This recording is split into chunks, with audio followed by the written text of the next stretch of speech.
Et si notre Lune était creuse? Pourrions-nous nous y cacher au cas où une terrible catastrophe détruirait notre planète? Les partisans de la théorie de la Lune creuse pensent qu'il s'agit d'une option réelle. La Lune creuse est une hypothèse selon laquelle la Lune de la Terre est soit complètement creuse, soit contient beaucoup d'espace intérieur. En effet, la Lune est moins dense que la Terre, ce qui semble confirmer l'idée qu'elle est creuse. Mais selon les scientifiques, cela s'explique par le fait que le manteau supérieur de la Terre ainsi que sa croûte sont moins denses que le noyau lourd et ferreux qui constitue son cœur.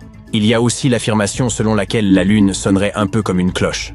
Pendant près d'une décennie, entre 1969 et 1977, les sismomètres installés sur la Lune par les missions Apollo ont enregistré des tremblements lunaires.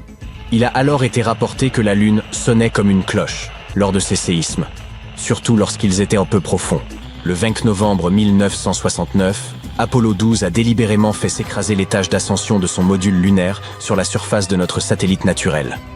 Selon la NASA, le tintement s'est ensuite fait entendre pendant près d'1 heure. Cela a fait dire à certains que la Lune devait être creuse comme une cloche. Plus tard, les chercheurs en sismologie lunaire ont étudié ces tremblements peu profonds et ont montré qu'ils étaient différents de ceux qui se produisent sur notre planète, principalement en raison des différences de type, de texture et de densité des couches rocheuses lunaires et terrestres. La vitesse des ondes sonores dans les solides est déterminée par la compressibilité et la densité du milieu. Personne n'a jamais trouvé de preuve de l'existence d'un grand espace vide à l'intérieur de la Lune. Pourtant, en 1970, Michael Vazin et Alexander Shcherbakov ont émis l'hypothèse que la Lune pourrait être un vaisseau spatial conçu par des êtres mystérieux et extraterrestres. En 1965, l'écrivain Isaac Asimov fait une observation qui jette de l'huile sur le feu des théories du complot. Il s'émerveille du pur accident astronomique qui fait que la Lune s'ajuste si bien au Soleil lors des éclipses totales. La très grande distance du Soleil contrebalance l'immense différence de taille entre ces deux objets. Et nous avons alors l'impression que la Lune et le Soleil sont aussi grands l'un que l'autre. L'auteur ajoute qu'il n'y a aucune raison astronomique pour que le Soleil et la Lune s'emboîtent ainsi si bien. Depuis les années 1970, les théoriciens du complot citent par conséquent les propos d'Asimov sur les éclipses solaires comme preuve de l'origine artificielle de la Lune.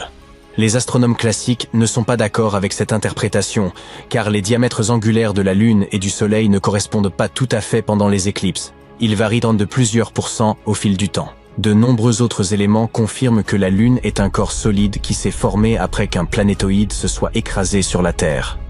Autrefois, les scientifiques pensaient que la Lune était apparue après que notre planète en rotation rapide se soit débarrassée d'une bonne partie de sa masse.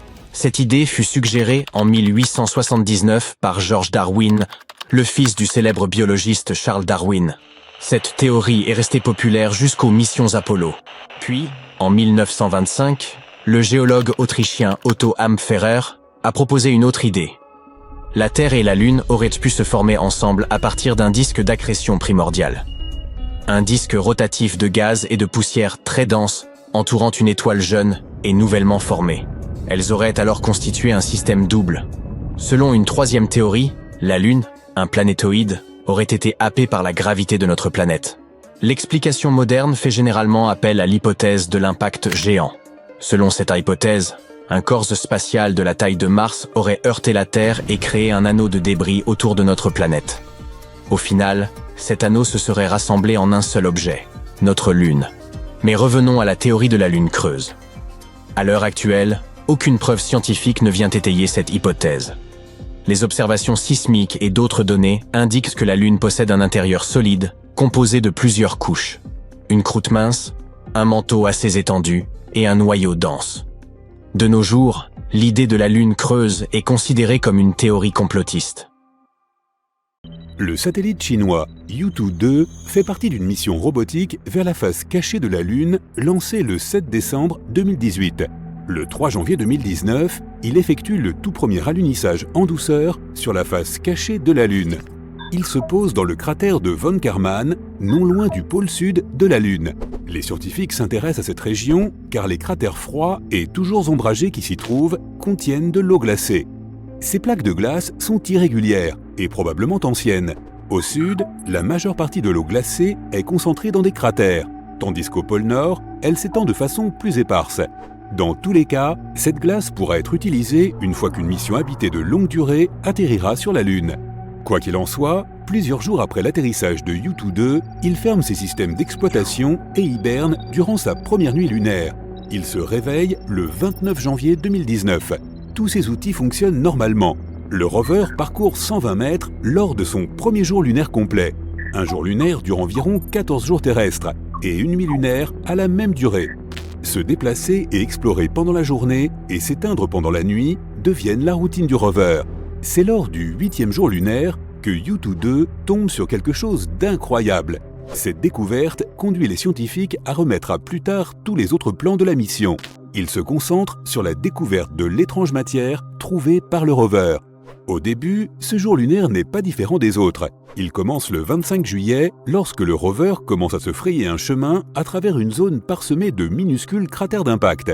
Yutu-2 est aidé et surveillé par l'équipe de pilotes du Centre de contrôle aérospatial de Pékin. Le 28 juillet, l'équipe se prépare à arrêter le rover pour une sieste de mi-journée. Le soleil est haut dans le ciel, cela signifie qu'il y a des niveaux élevés de radiation et des températures brûlantes qui peuvent endommager la machine. Avant de mettre Yutu-2 hors tension, les scientifiques examinent les images prises par la caméra principale du rover. C'est là qu'ils le repèrent. Un petit cratère rempli de quelque chose qui semble étonnamment différent du paysage environnant. Incapable d'identifier la substance ressemblant à du gel, l'équipe ordonne au rover d'examiner cette étrange découverte. Yutu-2 s'approche prudemment du cratère pour examiner la substance étrangement colorée. La machine utilise un équipement spécial qui détecte la lumière réfléchie par la substance. Elle est censée aider les chercheurs à comprendre la structure de la matière. Malheureusement, la nature de cette découverte exceptionnellement colorée reste un mystère pendant plus d'un an. Il n'est pas étonnant que cette découverte, ainsi que le fait qu'au départ il n'y ait pas eu d'image de cette étrange chose, ait suscité la curiosité du monde entier. La seule description disponible de la substance était qu'elle ressemblait à un gel brillant coloré de façon aléatoire, ce qui était plutôt étrange pour la surface poussiéreuse et aride de la Lune. Mais finalement, le mystère semble avoir été résolu. Les chercheurs ont analysé les informations reçues de l'équipement du rover. Comme prévu, la substance s'est avérée être composée de roches, de la brèche verdâtre et scintillante dans un échantillon ne dépassant pas 51 cm sur 15. C'est un peu comme une version géologique de la salade Jell-O avec des fruits à l'intérieur. Si tu la fais fondre, elle aura l'air vitreuse. La brèche est constituée de pierres pointues reliées entre elles par une substance semblable à de la craie. L'échantillon trouvé sur la face cachée de la Lune est constitué d'un mélange de différents minéraux. Le principal est un type de silicate qui est l'un des composants les plus courants de la croûte lunaire et terrestre. L'échantillon contient également du verre, ce qui signifie qu'il a pu se former lors d'une éruption volcanique. Mais l'activité volcanique sur la Lune s'est arrêtée il y a plus de 3 milliards d'années. C'est pourquoi les chercheurs sont presque sûrs qu'elle n'est pas à l'origine de cette découverte inhabituelle. Le matériau pourrait avoir été créé par un astéroïde massif, une comète ou une météorite qui aurait frappé la Lune. Lors de la collision, la pression et la température étaient si élevées que d'énormes quantités de roches ont instantanément fondu. Certains morceaux ont refroidi assez rapidement pour former du verre. Le reste s'est rassemblé au centre du cratère d'impact et s'est refroidi plus lentement, formant une nouvelle roche. La substance ne s'est probablement pas formée dans le cratère von Karman, mais dans les cratères voisins de Finsen et d'Alder. Le creux où le rover a fait sa découverte ne faisait que 2 mètres de diamètre. Ce qu'il a créé ne devait pas dépasser 2,5 cm de large. Mais alors, cela serait trop petit pour créer un si gros morceau de brèche. Il est intéressant de noter que la matière est similaire aux échantillons recueillis par les astronautes lors des missions Apollo de la NASA. L'un de ces échantillons était constitué de tessons de minéraux brisés et sombres collés les uns aux autres. Il contenait également du verre noir et brillant. On n'est pas sûr toutefois que ce soit la même substance que celle découverte par Yutu-2. Lorsque le rover a pris des photos et effectué ses mesures, il faisait plutôt sombre dans la zone. La qualité des images n'est pas très bonne. Les experts expliquent également que la mission examine une zone de la Lune jusqu'alors inexplorée. C'est pourquoi ils n'ont pas d'échantillons de cette région pour les comparer avec la substance verdâtre et brillante que le Yutu-2 a trouvée. Mais si leur supposition s'avère exacte, alors la face cachée de la Lune pourrait avoir plus de points communs avec celle qui fait face à la Terre qu'on ne le pensait. Mais qu'est-ce que ce côté obscur du satellite naturel de la Terre a de si spécial et pourquoi ne pouvons-nous pas le voir? Tout cela est dû au phénomène connu sous le nom de rotation synchrone. Le seul satellite naturel de la Terre tourne autour de son axe une fois tous les 27 jours et il lui faut le même temps pour faire le tour de notre planète. C'est pourquoi on voit toujours la même face. Pour être précis, 59% de la surface de la Lune est visible. Cela signifie que l'on peut apercevoir la face cachée du satellite à certaines périodes de l'année. La face de la Lune que nous ne pouvons pas voir est très différente de celle qui fait face à la Terre. Elle n'a pas de taches sombres visibles la nuit, qui sont des plaines basaltiques lunaires appelées mers lunaires. Elles ont été créées par d'anciennes éruptions volcaniques. Celles-ci se sont produites il y a 3 à 4 milliards d'années. Au lieu de plaines, la face cachée de la Lune abrite d'innombrables cratères et de hautes montagnes. L'une des hypothèses pouvant expliquer une différence aussi frappante entre les deux faces est basée sur la théorie de la collision. Elle affirme qu'il y a des milliards d'années, la Terre est entrée en collision avec une autre planète ou un autre corps céleste massif. Après cela, les débris de cette collision se sont écrasés contre quelque chose qui allait plus tard former notre Lune. C'est pourquoi les paysages du satellite sont si différents d'un côté à l'autre. Une théorie plus récente suggère que la partie de la Lune qui fait face à la Terre est plus chaude en raison de la chaleur rayonnée par notre planète. Pendant la période des éruptions volcaniques, il faisait plus frais sur la partie la plus éloignée. C'est pourquoi les minéraux y sont devenus solides plus rapidement. Ils ont formé une couche protectrice protégeant l'intérieur de la Lune contre les météorites. Mais chaque impact a laissé un impressionnant cratère. Dans le même temps, une croûte beaucoup plus molle sur la face avant de la Lune crachait de la lave chaque fois qu'un météorite la frappait. Après que cette lave se soit refroidie, elle a recouvert les cratères des impacts. Même si la face la plus lointaine est souvent appelée la face sombre, les deux côtés reçoivent presque la même quantité de lumière solaire. Le côté que nous voyons semble un peu plus lumineux en raison de la lueur provenant de la Terre. Il y a 2 raisons pour lesquelles les scientifiques sont intéressés par l'exploration de la face cachée de la Lune. Après avoir quitté notre planète, de nombreuses ondes radio sont bloquées par le satellite naturel de la Terre. Si les astronomes pouvaient construire leurs télescopes radio et optiques sur la face cachée, ils obtiendraient beaucoup plus de données. Il n'y aurait aucun problème d'interférence, quelle qu'en soit la nature. Les télescopes seraient également protégés de l'éblouissement de la lumière du jour provenant de notre planète. Si les télescopes étaient installés dans des cratères, ils seraient également protégés du rayonnement solaire. Les astronomes pourraient ainsi obtenir une vue incroyablement claire des régions lointaines de l'univers. De plus, les scientifiques pensent qu'il y a de grandes quantités d'hélium-3 de l'autre côté de la Lune. La Terre est protégée des vents solaires qui transportent ce gaz par son champ magnétique. Mais notre satellite naturel n'a pas un tel bouclier.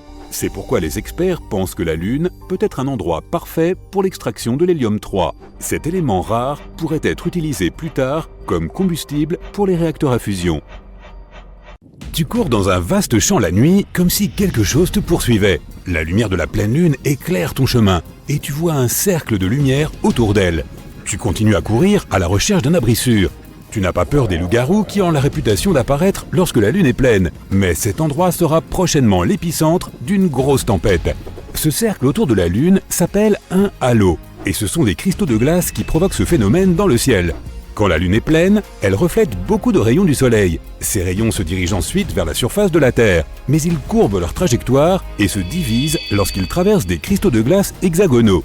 Il en résulte un halo de différentes couleurs, presque comme un arc-en-ciel. Le bord intérieur du halo est rouge et le bord extérieur est bleu.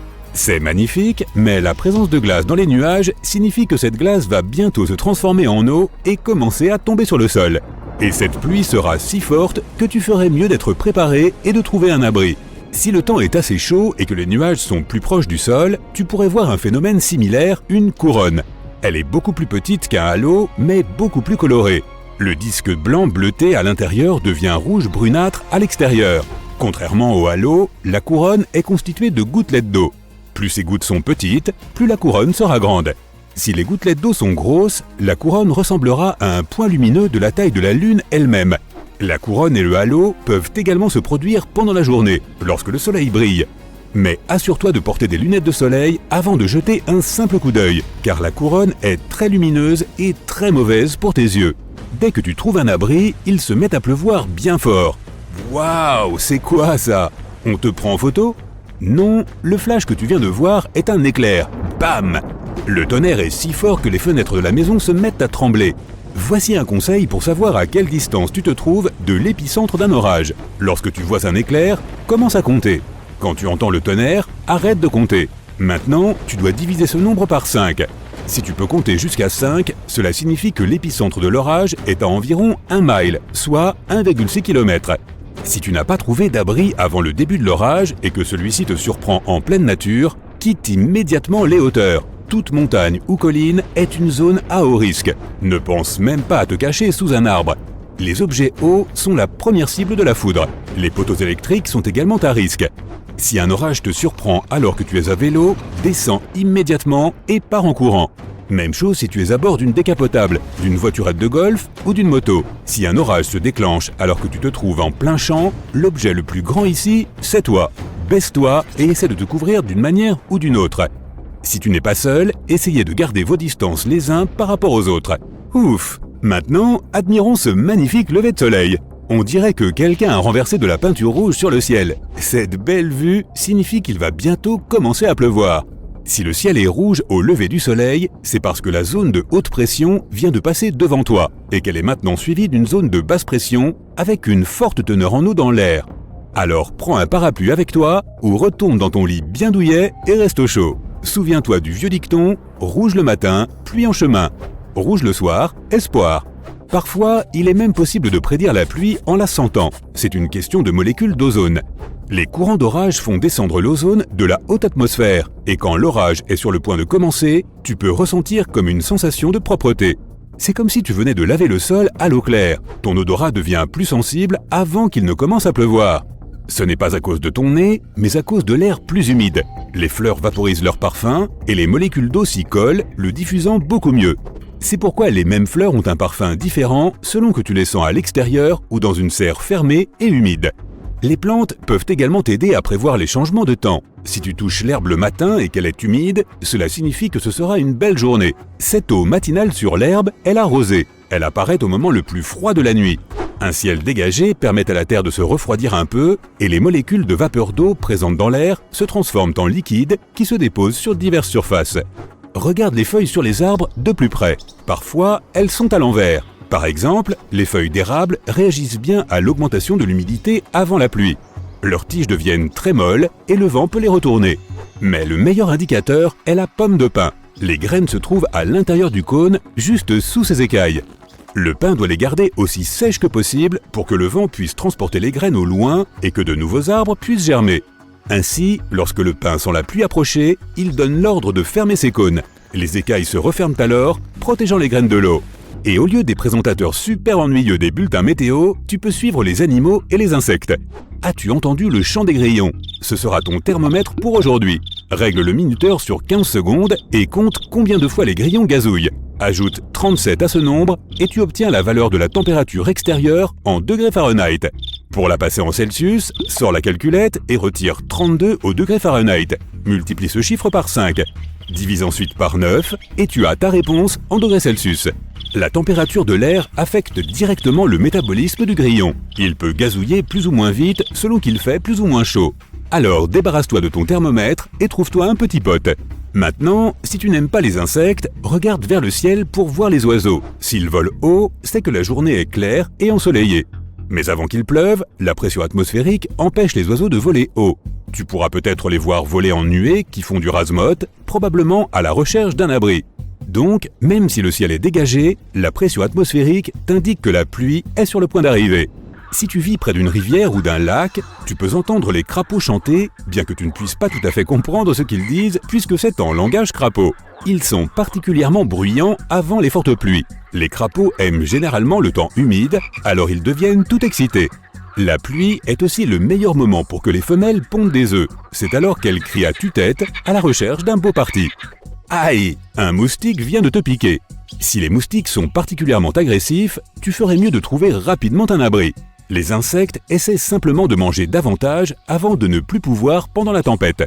De plus, l'air chaud et humide nous fait transpirer davantage et nous devenons encore plus attirants pour les moustiques. Les insectes se rassemblent également en essaim avant un orage. Ils aiment l'humidité de l'air et commencent à tourner en rond dans une danse endiablée. Mais ensuite, ils disparaissent dans l'air. Cela signifie qu'il te reste 1 heure avant le début des fortes pluies. Pour prédire le temps qu'il fera le lendemain, tu dois observer les abeilles. S'il va pleuvoir le jour suivant, les abeilles feront des heures supplémentaires. Elles pollinisent activement les fleurs car elles savent qu'elles ne pourront pas quitter la ruche le lendemain à cause de la pluie. Les écureuils peuvent prédire le temps qu'il fera pendant toute la saison. Ils font généralement des réserves de nourriture pour les périodes froides. Et s'ils commencent à le faire tôt, l'hiver sera rude. Tu peux voir les écureuils courir partout à la recherche de glands. Ils les cachent dans le sol et courent pour trouver le prochain. Les écureuils oublient souvent où ils planquent leur nourriture. Ces glands se transforment en petites pousses, du coup on a beaucoup de nouveaux arbres, tout cela grâce aux écureuils. Les animaux peuvent également prédire des catastrophes comme les tremblements de terre. Des scientifiques ont réalisé une étude dans une région d'Europe où les tremblements de terre sont fréquents. Ils ont placé des traceurs sur des vaches, des chiens et des moutons. Environ 18 000 tremblements de terre s'y sont produits pendant cette période. La plupart d'entre eux étaient insignifiants, mais il y en a eu 12 d'une magnitude de 4 sur l'échelle de Richter. Et avant chaque tremblement de terre, les chercheurs ont enregistré un comportement étrange des animaux. C'était comme s'ils essayaient de s'échapper de la zone du tremblement de terre. Les scientifiques pensent que les animaux peuvent sentir l'ionisation de l'air avant une catastrophe, grâce à leur fourrure. Leur odorat leur permet également de sentir le gaz. Celui-ci provient du fait qu'ils se déplacent dans les profondeurs du sous-sol et qu'ils tentent ensuite de trouver la sortie par de petites fissures à la surface. Les premières traces de ce comportement animal remontent à la Grèce antique. Des chats, des rats, des serpents et des mille-pattes ont quitté leur maison et se sont réfugiés en lieu sûr quelques jours avant qu'un important tremblement de terre ne frappe la Grèce. Certains poissons peuvent prédire le temps qu'il fera dans la zone. Si les requins traînent près du rivage, ils ne sont pas forcément à la recherche de nourriture. Ils se cachent peut-être d'une grosse tempête en mer. Le pire signe sur le littoral est quand toute l'eau commence à reculer brusquement. Tu peux voir tout le littoral et même les poissons et le corail qui restent sur la terre. Fuis immédiatement la zone car cela signifie qu'une énorme vague de tsunami est sur le point d'arriver ici et va tout emporter sur son passage. Des décennies se sont écoulées depuis le dernier alunissage habité. La mission Apollo 17, conduite en décembre 1972. Ne serait-il pas temps d'envisager de retourner sur notre satellite poussiéreux? Et peut-être même d'y rester? La NASA a bien fait quelques promesses à ce sujet. Elle se prépare à envoyer de nouveau des astronautes sur la Lune, peut-être d'ici 25 ans. Tout cela se fera dans le cadre d'un programme répondant au nom d'Artemis, et la première femme à se rendre sur la surface lunaire en fera partie. Tu te demandes peut-être pourquoi nous ne sommes pas retournés sur la Lune depuis tout ce temps? Un ancien administrateur de la NASA a dit quelque chose d'intéressant à ce sujet. Ce n'est pas en raison de problèmes scientifiques ou techniques. Le souci était que les projets potentiels auraient pris trop de temps et se seraient tout simplement avérés trop coûteux. Vois-tu, les voyages dans l'espace, surtout lorsqu'ils impliquent des êtres humains, ne sont pas de tout repos. Il est vrai que ces dernières années, la NASA a disposé de budgets de plusieurs milliards de dollars. Cela semble amplement suffisant, n'est-ce pas? Eh bien, ce n'est pas le cas si l'on consulte la liste des tâches qu'elle se propose d'accomplir. En effet, tout doit être envisagé. Des télescopes aux projets de fusées géantes, en passant par des missions visant également le Soleil, Jupiter, Mars et bien au-delà. En d'autres termes, la NASA doit faire preuve d'une grande maîtrise budgétaire pour atteindre tous ses objectifs. Mais il n'y a pas que les finances qui posent problème. La Lune elle-même est assez problématique. Elle présente de réels dangers qu'il ne faut évidemment pas prendre à la légère. Tout d'abord, sa surface est constellée de cratères et de rochers sur lesquels il n'est pas facile d'atterrir. Ensuite, il y a la poussière lunaire, ou régolithe, si tu préfères l'appeler par son nom scientifique. Elle a été créée au fil des ans par l'impact de météorites. Elle est extrêmement dure et s'accroche à tout. Elle peut potentiellement endommager les combinaisons spatiales, les véhicules et leurs systèmes assez rapidement. Par ailleurs, la gestion de l'habitat lunaire n'est pas non plus une sinécure. La Lune n'a quasiment pas d'atmosphère protectrice. Cela signifie que pendant 14 jours d'affilée, la surface lunaire est exposée aux rayons du Soleil. Cette période est suivie de 2 semaines d'obscurité totale. Tous ces changements entraînent des températures extrêmes auxquelles nous, les humains, ne sommes pas vraiment habitués. Il existe des solutions, ne t'inquiète pas. La NASA travaille sur des combinaisons spatiales et des véhicules résistants à la poussière et au Soleil. Elle développe même un système qui pourrait fournir de l'électricité pendant ces nuits lunaires. Ce qui est encore plus enthousiasmant, c'est que ce système pourrait également s'avérer utile sur Mars, une fois que nous nous y serons posés. La NASA a également besoin d'attirer des personnes très intelligentes en vue de ses projets. Considère ceci, la moyenne d'âge des personnes travaillant au contrôle de la mission Apollo 13 était de 26 ans seulement. De plus, ces gens avaient déjà participé à de nombreuses missions à l'époque. Cela signifie qu'ils avaient acquis une expérience considérable dès leur plus jeune âge. Mais c'est là que d'autres personnes peuvent aussi apporter leur contribution. Ces dernières années, la NASA n'a pas été la seule à travailler sans relâche afin de révolutionner les voyages dans l'espace. Une poignée de milliardaires dispose de ressources suffisantes pour contribuer à ces efforts, et certains développent de nouveaux types de fusées capables d'atterrir sur la Lune. Au total, la NASA a fait atterrir 12 personnes sur notre satellite. Il s'agit certainement de l'un des moments les plus importants de son histoire, si ce n'est le plus important. Et ces astronautes ont accompli des choses étonnantes là-haut. Ils ont ramené des pierres, pris des photos, procédé à des expériences scientifiques et même laissé des drapeaux derrière eux. Ce sont là des moments clés des différentes missions Apollo. Mais celles-ci n'avaient pas pour but de créer un habitat sûr pour les humains sur la Lune. Les scientifiques réfléchissent depuis longtemps à l'idée d'une station spatiale lunaire. C'est tout à fait logique. Après tout, il ne s'agit que d'un voyage de 3 jours depuis la Terre. Cela signifie que nous pouvons, techniquement, nous permettre de faire quelques petites erreurs ici et là, sans mettre en péril l'ensemble du projet. De plus, nous pourrions en apprendre beaucoup avant de nous aventurer encore plus loin dans l'espace. Une base lunaire pourrait nous fournir du carburant pour les missions dans l'espace lointain. Nous pourrions aussi y construire des télescopes et les propulser plus facilement dans l'espace. Cette base pourrait aussi nous aider dans un autre projet d'ampleur, trouver le moyen de rendre Mars habitable. Sans oublier qu'une station spatiale lunaire nous aiderait à en apprendre davantage sur l'origine de la Lune. Qui sait, tout cela pourrait même rapporter de l'argent, grâce à tout le tourisme lunaire engendré. En tout état de cause, le programme lunaire Apollo a demandé beaucoup de travail. Pour commencer, regardons le seul nombre des personnes impliquées. Environ 400 000, venus de tous les coins des États-Unis. Tout ne s'est pas parfaitement déroulé. Loin s'en faut. Au moins 2 incidents catastrophiques se sont produits. Tout d'abord, un incendie s'est déclaré sur la rampe de lancement d'Apollo 1. Ensuite, un réservoir d'oxygène a décidé de faire des siennes à bord d'Apollo 13, causant de graves problèmes en cours de mission. Une partie importante du processus reposait sur le projet Saturne V. C'est à ce jour la fusée la plus puissante à avoir décollé avec succès, avec une hauteur équivalente à 36 étages. Tu as du mal à envisager la chose ? Cette fusée était 2 fois plus haute que les chutes du Niagara. Grâce à Saturne V, la NASA a mené à bien 13 missions. Elle a notamment conduit 24 astronautes vers la Lune, la moitié d'entre eux ayant même fait un petit tour à sa surface.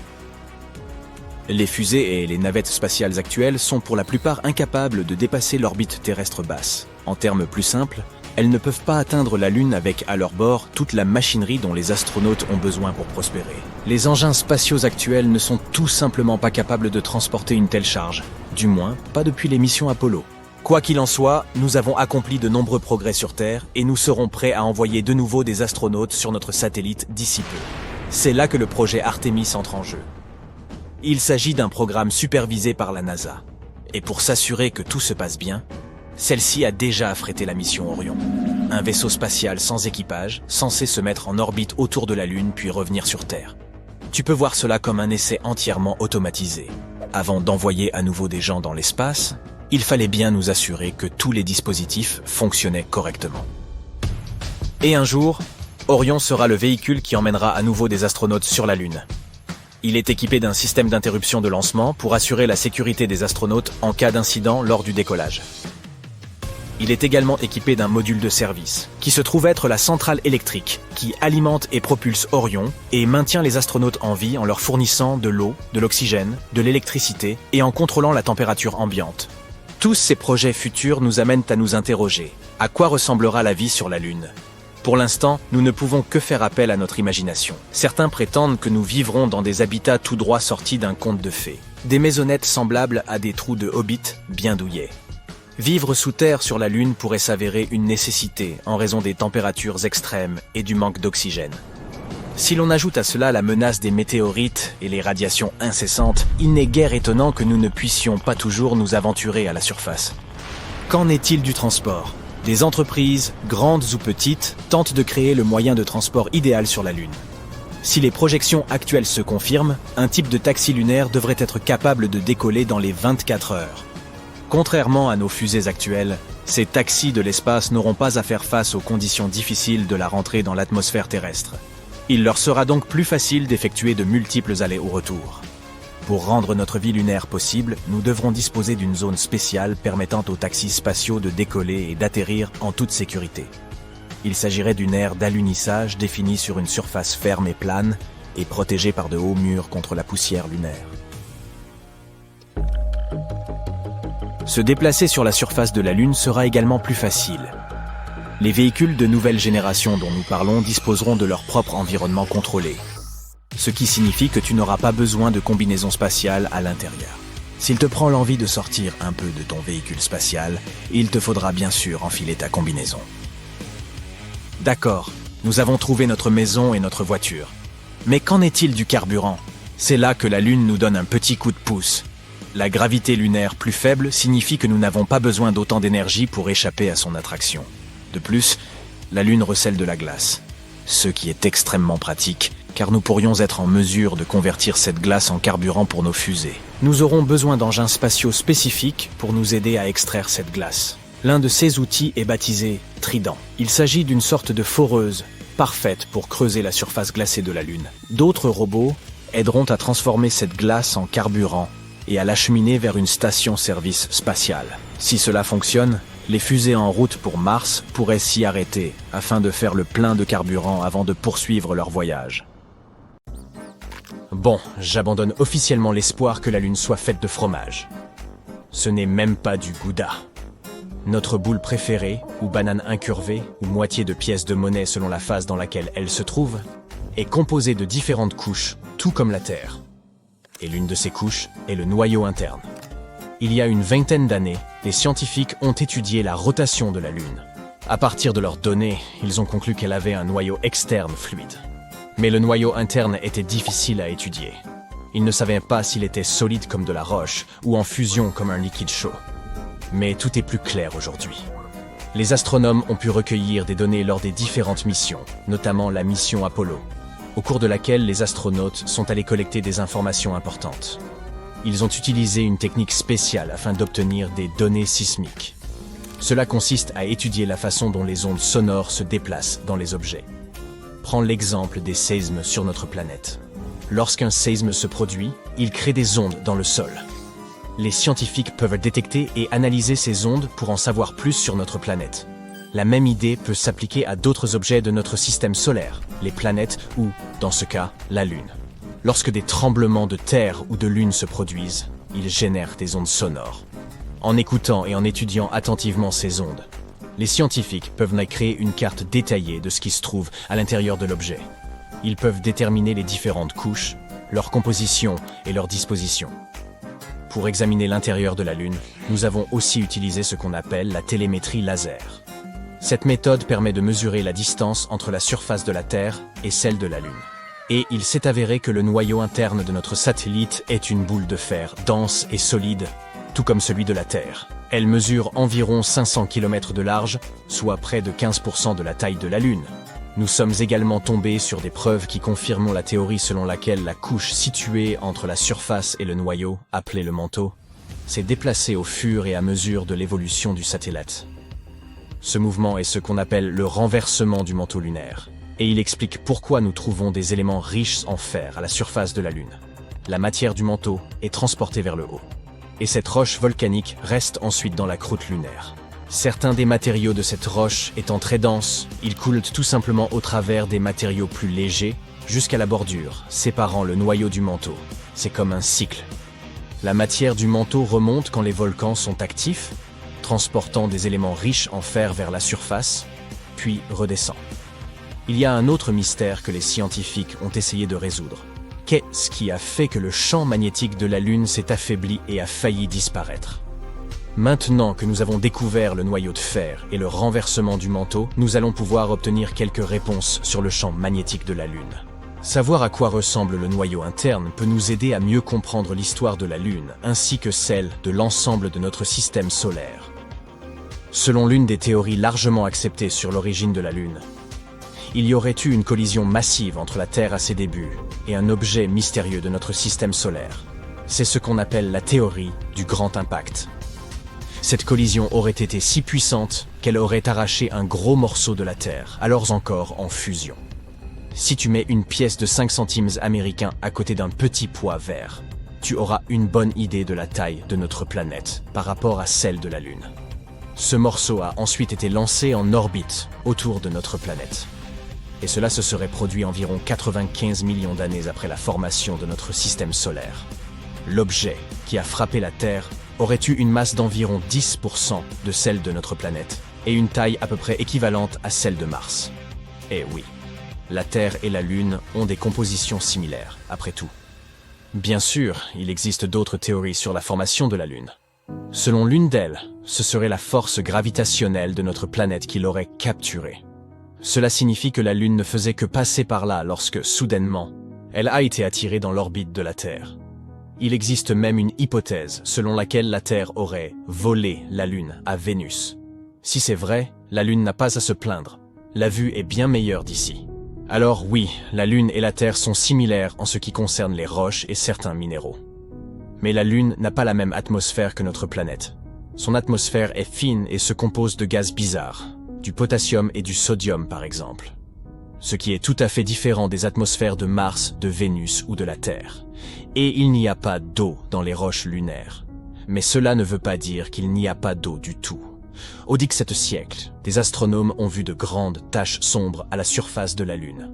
L'un de ces astronomes, Michael van Langeren, pensait que ces taches ressemblaient à des océans. Il les a donc appelées Maria, ce qui signifie « mer » en latin.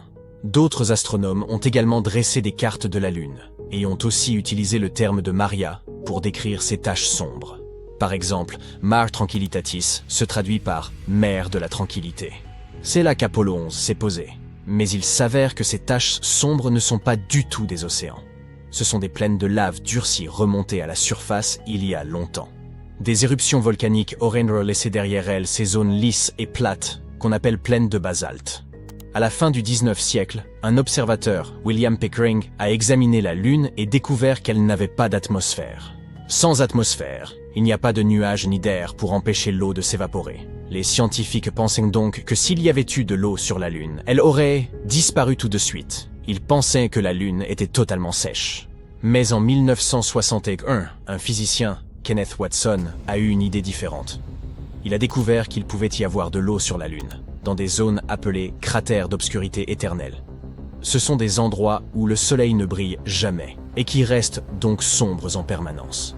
De la glace d'eau pourrait y exister parce qu'il y fait extrêmement froid. La glace ne s'évaporerait tout simplement pas.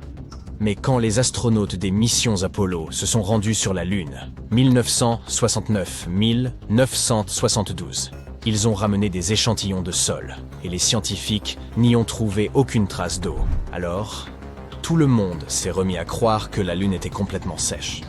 Dans les années 90, la NASA a examiné ces cratères et a trouvé de fortes concentrations d'hydrogène, ce qui voulait dire qu'il pouvait y avoir de la glace sur les pôles. Ils n'en étaient pas sûrs, alors ils ont continué à creuser et, au bout d'un moment, ils ont trouvé de l'hydrogène à l'intérieur de minuscules perles de verre volcaniques. Il n'y a pas de volcan actif sur la Lune aujourd'hui, ce qui signifie qu'il y avait sans doute de l'eau à l'époque où c'était le cas, il y a très longtemps. Et il se peut même qu'il y en ait eu beaucoup au tout début de l'existence de la Lune. En 2020, la mission Sophia de la NASA nous a montré ce que nous cherchions depuis très longtemps. Il y a bel et bien de l'eau sur la Lune. Il s'avère qu'elle a été cachée dans les grains de poussière et qu'elle colle à la surface dans les zones de la Lune éclairées par le Soleil. Il n'y a donc pas d'océan comme sur Terre, mais il y a au moins quelque chose. Mais une question demeure. Comment l'eau est-elle arrivée là ? Il semble que la Lune ait connu quelques déboires lors de sa formation, comme sans doute la plupart des planètes et des lunes de notre système solaire. Il est donc possible que de l'eau soit apparue à la suite de collisions avec des comètes, Et peut-être même que d'autres comètes en apportent davantage encore aujourd'hui. Une situation véritablement chaotique. Des micrométéorites glacés entrent en collision avec la surface de la Lune. Et la poussière crée un désordre encore plus grand en interagissant avec les vents solaires. Nous espérons en apprendre plus à ce sujet. Car, comme nous le savons, qui dit eau, dit aussi inévitablement vie. C'est pourquoi nous voulons en savoir davantage, notamment sur toute cette glace cachée dans les cratères de la Lune. Elle pourra peut-être nous apprendre quelque chose sur la façon dont la vie s'est développée ici. Les comètes nous ont peut-être apporté tous les éléments nécessaires, et certains de ces mêmes éléments sont peut-être aussi coincés dans la glace de la Lune. Il existe plusieurs théories sur l'apparition de la Lune dans notre ciel, et récemment, une nouvelle idée a émergé. Mais avant de parler de cette nouvelle venue, examinons les hypothèses les plus populaires concernant la formation de la Lune. Selon la théorie de la capture, le satellite naturel de la Terre aurait d'abord été un corps errant, un peu comme un gros astéroïde. Il se serait formé ailleurs dans le système solaire avant d'être capturé par la gravité de notre planète au moment où il passait à proximité. L'hypothèse de l'accrétion suggère que la Lune s'est formée en orbite autour de la Terre en même temps que notre planète, apparue dans l'obscurité du cosmos. La théorie de la fission, quant à elle, affirme qu'à un moment donné de son développement, la Terre tournait tellement vite qu'une partie de sa matière s'est détachée et s'est mise à orbiter autour d'elle. Enfin, la théorie de l'impact géant, la plus populaire actuellement, affirme que la Lune s'est formée lors d'une collision entre la Terre et une autre planète hypothétique appelée Theia, qui était beaucoup plus petite, probablement de la taille de Mars. Les débris qui en ont résulté se sont mis en orbite autour de la Terre et ont formé la Lune. Passons maintenant à la nouvelle théorie que nous vous avons annoncée. Selon elle, notre satellite se serait formé immédiatement, en quelques heures, après la collision entre la Terre et Theia. La matière des deux planètes aurait été projetée directement dans l'orbite de la Terre juste après l'impact. Elle aurait formé la Lune et laissé des traces à l'intérieur de notre belle boule bleue. Dans les scénarios précédents, on pensait que les restes de Theia avaient été dispersés dans l'espace et s'étaient mélangés à un peu de matière provenant de notre propre planète. Mais alors, pourquoi observe-t-on des similitudes aussi frappantes entre la composition de la Lune et celle de la Terre ? Se pourrait-il que Theia ait été semblable à la Terre d'un point de vue isotonique et chimique ? C'est peu probable. Mais selon notre nouvelle théorie, davantage de matériaux terrestres auraient été utilisés pour créer la Lune, en particulier ses couches extérieures. Cela pourrait expliquer cette similitude de composition. Une autre théorie tente d'expliquer cette mystérieuse similitude, le modèle synestien. Selon elle, notre satellite se serait formé à l'intérieur d'un tourbillon de roches vaporisées lors de la collision. Mais cette théorie ne permet pas d'expliquer l'orbite actuelle de la Lune. La nouvelle théorie, en une seule étape, nous offre des explications plausibles pour les similitudes de composition et l'orbite de la Lune. Elle pourrait également apporter des réponses à des mystères non résolus jusqu'à présent. Comme ce scénario place la Lune sur une orbite plus large et lui confère un noyau non entièrement fondu, il pourrait expliquer l'inclinaison de l'orbite du satellite et la minceur de sa croûte. Quoi qu'il en soit, pour confirmer l'une de ces théories, il faudra analyser les futurs échantillons lunaires qui seront ramenés sur Terre par les prochaines missions Artemis de la NASA. Les scientifiques auront ainsi accès à des matériaux provenant des profondeurs de la Lune et ils pourront comparer si les données réelles correspondent au scénario proposé. Par le passé, les missions Apollo ont déjà ramené environ 1/3 de tonnes de roches et de terre provenant de notre satellite. Ces échantillons ont montré que la Terre et la Lune présentèrent des similitudes chimiques remarquables. Ils ne peuvent que suggérer une chose. Ces objets spatiaux ont eu une histoire commune. Si la Lune avait été formée ailleurs et avait ensuite été capturée par la gravité de notre planète, sa composition serait très différente de celle de la Terre.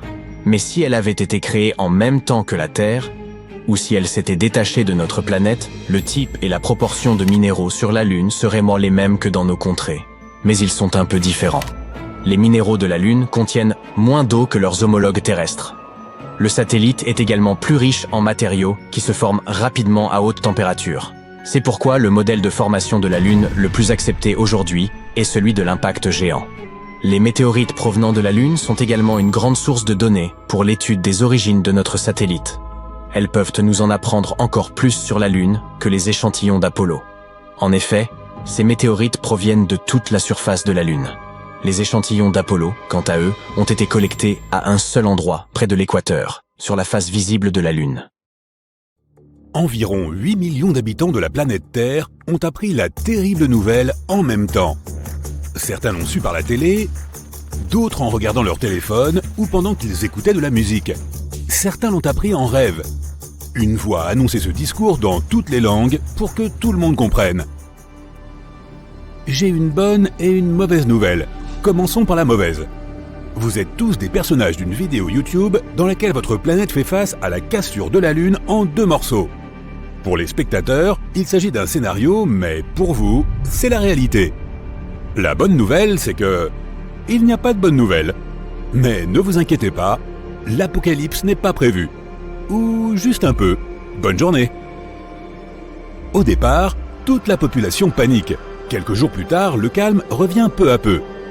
C'était peut-être une hallucination collective et en fait, la Lune va très bien. C'est alors que les chercheurs repèrent le danger. Une énorme météorite s'approche de nous depuis le fin fond de l'espace. Cette météorite est super rapide et presque plate. Par chance, elle va passer juste à côté de la Terre. Mais la Lune n'aura pas cette chance. La météorite va bien la frapper en plein milieu. Voilà, la météorite a divisé la Lune en 2, elle est passée à côté de notre planète et elle repart dans l'espace. Les gens ne peuvent pas détourner leur regard du ciel. La Lune est parfaitement coupée en 2. C'était rapide et indolore. Mais qu'est-ce qu'on va faire maintenant? Est-ce que la Terre va survivre?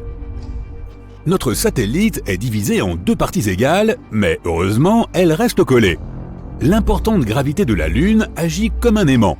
Les chercheurs sont convaincus que les 2 morceaux se recolleront dans quelques millions d'années et que la Lune redeviendra exactement comme elle était. Mais le plus cool, c'est que personne ne remarque aucune différence. La voix s'est trompée. Mais voilà qu'un autre problème surgit. Une énorme météorite en forme de chaussure arrive vers nous. Elle entre dans le système solaire et s'approche rapidement de la Terre. La botte spatiale heurte une moitié de Lune et poursuit sa trajectoire. Maintenant, il ne reste vraiment qu'une demi-lune dans le ciel. La première moitié est là où elle a toujours été. La seconde moitié se dirige vers la Terre. Une pluie de météores s'abat sur Terre à cause des fragments de Lune. Mais tout compte fait, tout va bien. La plupart de ces cailloux brûlent dans l'atmosphère. La quasi-totalité de la demi-lune dégommée se fragmente et entre en orbite. Un anneau de roche se forme et maintenant, la Terre est comme Saturne. Ces fragments de Lune détruisent plusieurs de nos satellites artificiels. Les communications et Internet s'interrompent régulièrement. Il faut environ 2 ans pour rétablir les connexions. La Station spatiale internationale n'existe plus. Heureusement, tous les astronautes ont réussi à revenir sur Terre avant le grand patatras. Les fragments de Lune volent autour de la planète et il n'y a plus que la moitié de la Lune dans le ciel. La vie ne change pas trop les jours qui suivent, mais les gens qui vivent au bord de la mer et des océans, eux, voient la différence. La Lune influençait les marées. Elle tournait autour de la Terre et les océans prenaient alors une forme ovale. La marée était haute là où la Lune était plus proche, tandis qu'elle était basse du côté opposé. Mais maintenant, tout a changé.